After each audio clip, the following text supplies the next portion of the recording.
અમરેલી જિલ્લાના ધારી તાલુકાના દુધાળા ગામે ગ્લોબલ વોર્મિંગની અસર અને પ્રતિકૂળ હવામાનને લઈને કેસર કેરીનું ઉત્પાદન ઓછું આવતા બાગાયતી ખેડૂતોની મુશ્કેલીમાં વધારો જોવા મળ્યો છે. જોઈએ અમારા ખાસ અહેવાલમાં. ધારી તાલુકા આમ તો ગીરનું પ્રવેશ દ્વાર ગણાય છે, ત્યારે જંગલના કેસરી સિંહ અને ગીરની કેસર કેરી પ્રખ્યાત છે. ખાસ કરીને ધારી તાલુકાના દુધાળા, કરમદડી, ખીસરી, ત્રંબકપુર તેમજ ઝરમર, હુડલી, ધારગડી, કણેર, ગઢિયા સહિતના ગામો બાગાયતી પાક માટે જાણીતા છે અને કેસર કેરીના ઉત્પાદનમાં પણ મોખરે છે. ઉનાળાની સિઝન દરમિયાન અહીંથી મોટા ભાગની કેસર કેરીઓ છેક વિદેશ સુધી મોકલવામાં આવે છે અને તેની માંગ પણ મોટા પ્રમાણમાં રહે છે. ધારી તાલુકાના ઘણા ખરા ગામોમાં બાગાયતી ખેતી કરતા લોકો પણ જોવા મળે છે. ત્યારે હાલ ધારી તાલુકાના દુધાળા ગામના ખેડૂતોમાં એક અસંતોષ જોવા મળ્યો છે. ખાસ કરીને તેમના આખા વર્ષની ઉપજ ગણાતી કેસર કેરીના પાકમાં પ્રતિકૂળ વાતાવરણની અસરને લઈને ઉત્પાદન ઓછું આવ્યું હોવાની ખેડૂતો ફરિયાદ કરી રહ્યા છે. બાગાયતી ખેડૂતો સાથે થયેલ મુખ્ય વાતચીત મુજબ પૂરા વર્ષ દરમિયાન આંબાને પાણી પાવો પડે છે. અલગ અલગ સમયે દવાનો છંટકાવ પણ કરવો પડે છે.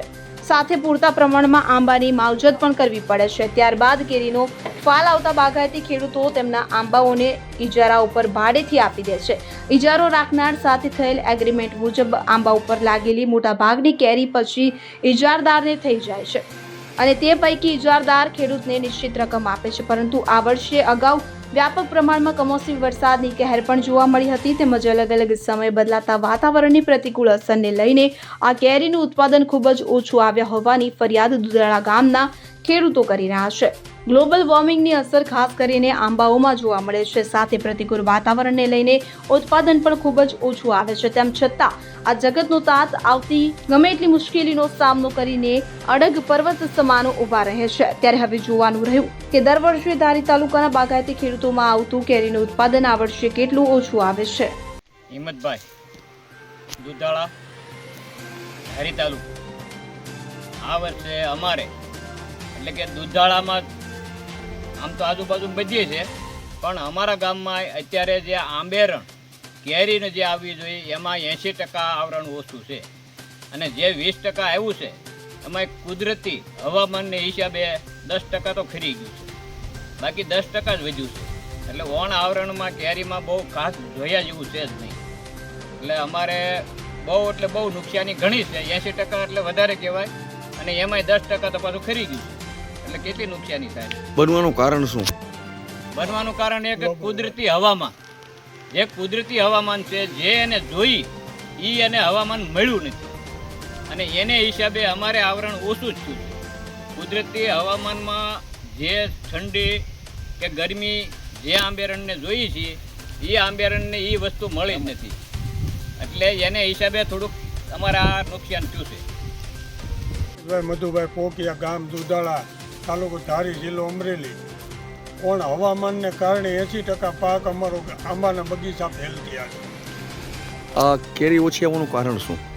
ગ્લોબલ વોર્મિંગની હિસાબે પાક ફેલ થાય છે એવું ખેડૂતનું એવું કહેવાનું થાય છે. સમય પ્રમાણે જે કેરીને જે જોતું હોય ગરમી, ઠંડી અને પાણી એ પ્રમાણે ઓછું મળ્યું છે, જેને લઈને આ જે કેરીનો પાક છે એ ઓછું ઉત્પાદન આવ્યું છે. મારું નામ હિંમતભાઈ ગંગદાસભાઈ રંગપુરિયા, ગામ દુધાળા, તાલુકો ધારી, જિલ્લો અમરેલી. હવે હું દુધાળા ગામના ખેડૂત છીએ, બરાબર. તો મારે વાત એમ કરવાની છે કે આ વર્ષે આંબાના પાકની અંદર વાતાવરણને કારણે પાક બહુ ફાલ ઓછો આવ્યો છે અને જોઈએ એવો નથી આવ્યો.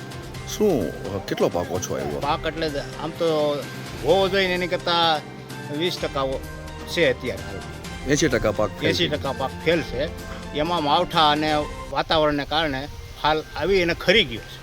પાછો નવો ફાલ બીજો આવ્યો છે પણ હવે એમાં બહુ સરખું છે નહીં. કેટલા તમારે ઝાડવા કેટલા છે? ઝાડવા તો અમારે બગીચાની અંદર ઘણા છે પણ પાકે દર વર્ષે સારું આવે છે, પણ આ વર્ષે બહુ નબળું આવી ગયું.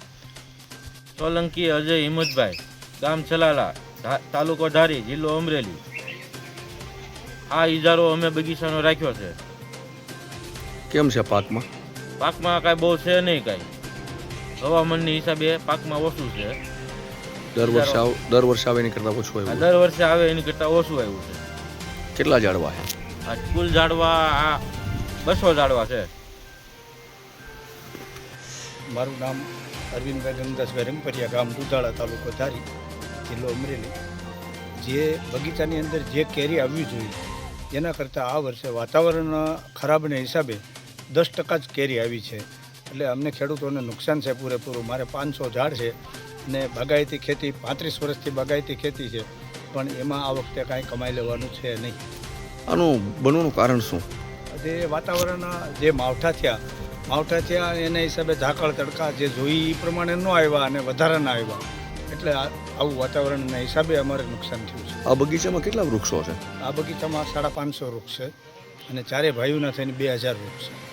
પણ જે આવવું જોઈએ કરતાં ઓછું ઉત્પાદન આવવું આવ્યું. જોઈએ એના કરતાં એકદમ ઓછું, એટલે 10% જ કેરી છે. મેહુલ ત્રિવેદી સાથે અમરેલી. હવે જુઓ દેશ દુનિયાની તમામ ખબરો તમારી આંગળીના ટેરવે. ઉઠાવો મોબાઈલ અને ગૂગલ પ્લે સ્ટોર પરથી ડાઉનલોડ કરો અમારી CN24 ન્યૂઝ મોબાઈલ એપ.